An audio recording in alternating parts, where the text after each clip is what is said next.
that the parents will pack chickens and rice with you, and on the way before you can enter the husband's house, even if it's right outside, you have to eat the chicken before you can enter the husband's house.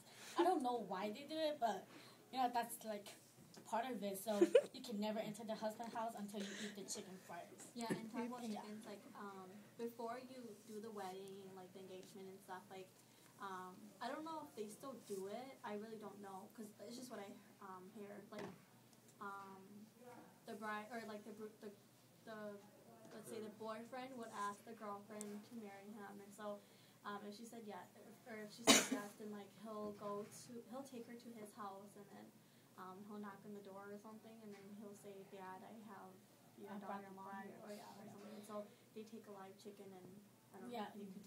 Yeah, I don't know how to. I don't know how to say it, but that is for like they always have to do that, because that's like they're just telling you like the ancestor or the people that's we call it the people that like I call it the people that watches over them. They will tell the people that person when they put the chicken around her, they're all the couple's heads. All mainly means that she's gonna come into our culture now, so your duty here is done. We can take care of her from now on and all this stuff before she can walk into the house. So it's basically because the Hmong people have like different kind of way of like it's the same culture, but they have a different kind of way of doing the stuff that they do, and each family has their own like people to watch over them. So like if she comes into a new family, they have to tell that person that's watching her to go back to the old family, because she will come into the new family and they will take care of her, and they will have someone else watch over her instead. So that's like they're trying to get rid of that person that's coming with her, getting rid of her old cultures from her family side. Because she's coming into a new family. So it's weird and complicated, but yeah. To help her embrace her new life. Yeah. And then for funerals, all I know, I've only been to one like that's non-Christian. I know for like they lay the body out instead, like at like one point they laid the body out on the floor. Yeah, not in this casket. It's out of the casket. Yeah, and so they have like chairs in the back and like a big space for like, is it the men or men and women? I don't know, to like bow or something. Yeah. They have like big bells, and they have like nice, pretty like papers that you make into flowers or like hearts and.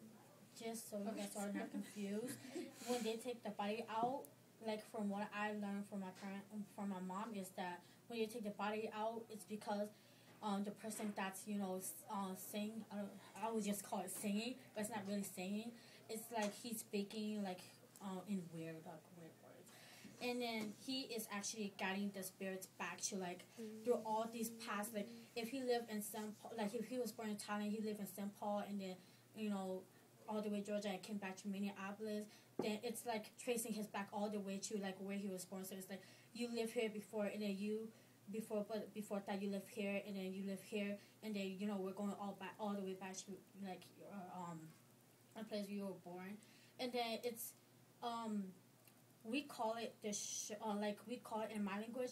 Well, if I translate it will call the shirt, but it's not the shirt. It's the thing that when the kids were born, that thing that wrap around the kids. Yeah, so I don't know. I think it's something like that. It's a wrap thing. We call it the chaw, but then before we believe that if you die, you have to go back and be able to find that shirt before you can be reborn. But then now in American, like my mom said that we don't know if it's true anymore, because when we were when child was born, the doctor just threw it away. Right. We don't need it anymore, so it's probably gonna be hard. And if we can't find it, we're just gonna we cannot go reborn. We're just gonna be wandering around until we find it, and then we can go reborn. So it's really hard and complicated. So that's what the person does, and that's why they took the person out of the casket. Oh. Wow. Isn't there some kind of tradition at the wedding where they make the groom crawl on the ground and drink alcohol out of a bowl or something? Not, I've never heard of it. I just heard that. It's not crawling; it's bowing. Okay.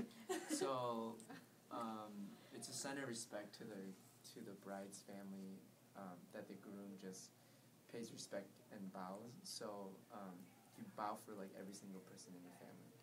So there's people who will say like you're bowing to Chow, who is the brother, and the groom will bow. And then they name off every single person in the family.